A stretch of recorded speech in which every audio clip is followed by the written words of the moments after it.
Hi everyone, my name is Trans and welcome to my channel. To those who have been here before, welcome back. And if you're planning to buy your first car, you might be confused between an SUV, an SUV, MPV, or APV.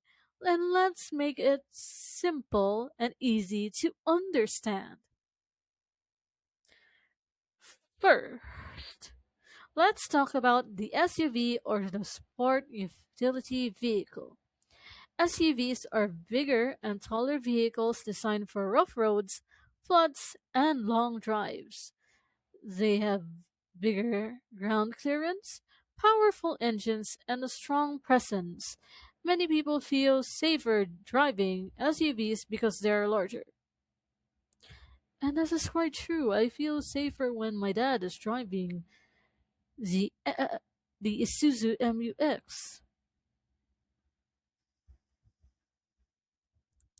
However, SUVs are more expensive, consume more fuel, and can be harder to park, especially for beginners. SUVs are best for long trips, provincial roads, big families, and flood prone areas, which is kind of true. Cebu City has a lot of flood prone areas during rains, and also Mandaue and Lapu-Lapu City, Mactan Island. And yes, for long trips like from Cebu City going to Bantayan Island, or from Cebu City going to Alejandra, that's in Busai, or from Cebu City going to the tip of the south, or like going to Oslo. That is what SUVs are good for in this province of Cebu. Next, we have the MPV or the multi-purpose vehicles. And for the longest time, I thought MPV meant multiple people vehicle, but nope, nope, nope. It's multiple purpose vehicle. MPVs are practical family cars designed mainly for comfort. They are more affordable than SUVs, fuel efficient, and can usually carry up to six or seven passengers comfortably.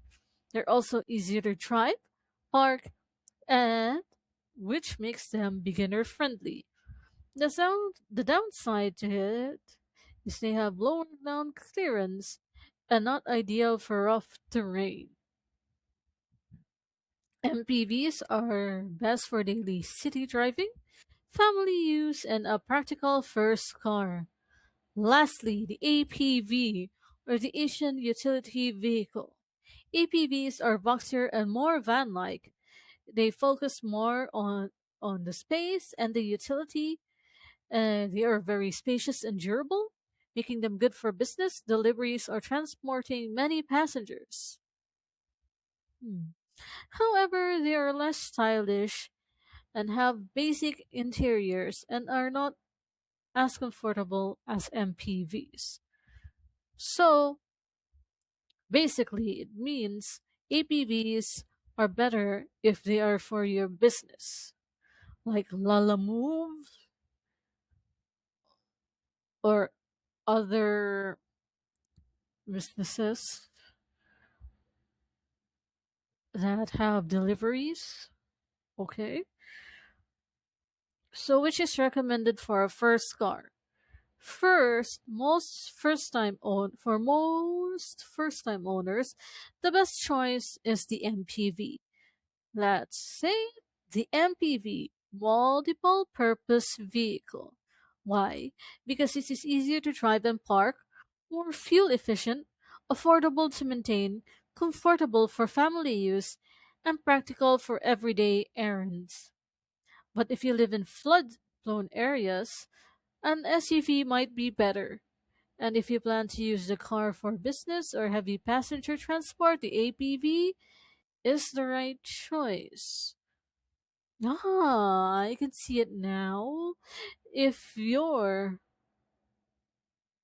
let like this, if your business is like you know it- it's like this, the APV can be used as a business if your business is to transport or rent out your car to like from Cebu to Antayan Island to San Remigio to Oslo, passengers, transporting them. Or they can be used as delivery trucks for Lala Move. At the end of the day, it depends on your budget and lifestyle. Thank you for watching. Don't forget to hit the like button, leave a comment, and subscribe. But wait, you're probably guessing what my first vehicle would be among the three. Let me tell you this. My dad already has an SUV. Yes, so there's no need for me to do that.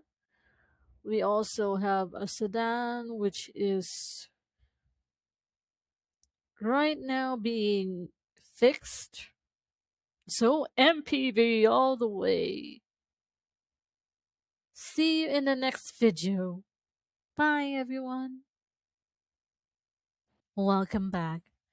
If you're planning to buy your first car, one big question is manual or automatic? Which is better for beginners? Let's break it down. First, let's talk about automatic transmission.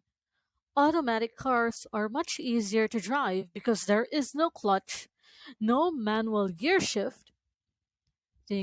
You just have to focus on the steering wheel, the brakes, and the accelerator.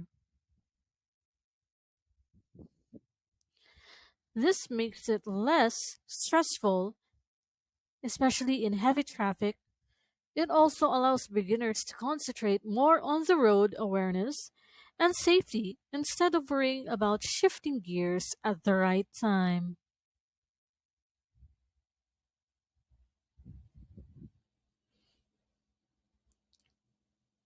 However, automatic cars are usually slightly more expensive than manual cars.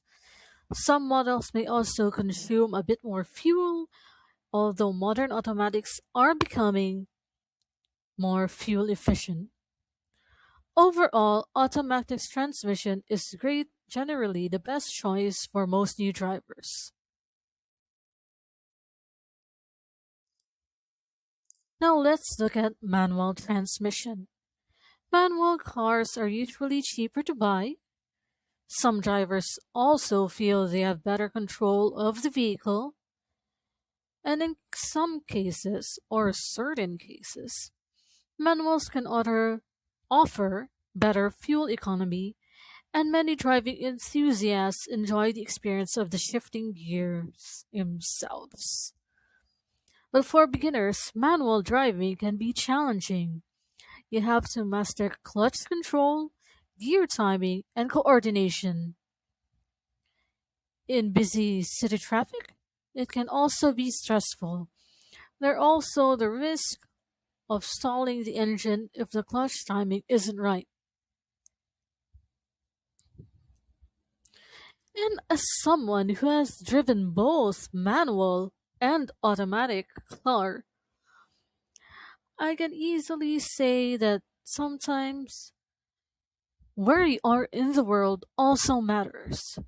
Because you would never catch me driving a manual car in the Philippines.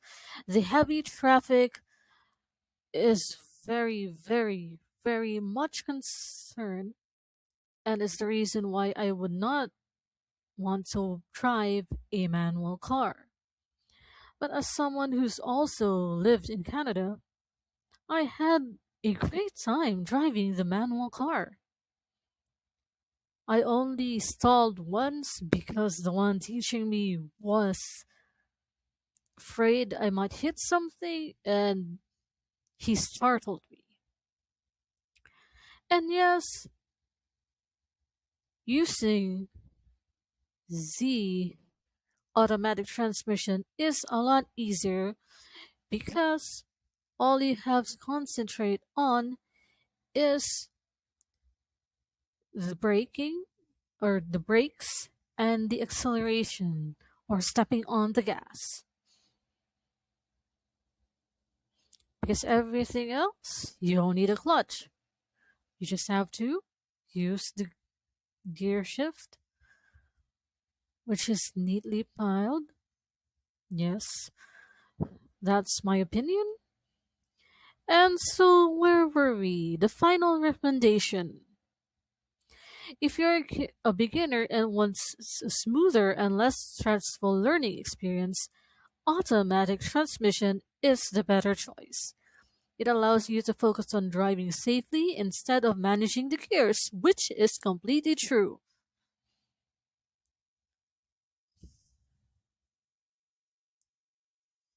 However, if you enjoy driving mechanics and don't mind the extra coordination, manual can still be a good option.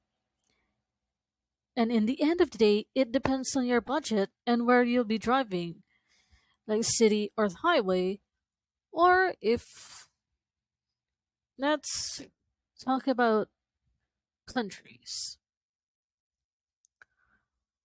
In Canada, people actually respect or follow the rules, which means it's a safer driving experience and less traffic. Unlike the Philippines, where it's like you have to have a smaller gap between cars instead of the usual one car apart, because if you do the one car apart, the other car will overtake you. Yes, that's what I have to say. Thanks for watching. Don't forget to hit the like button, leave a comment, and to subscribe. And see you in the next video. Bye.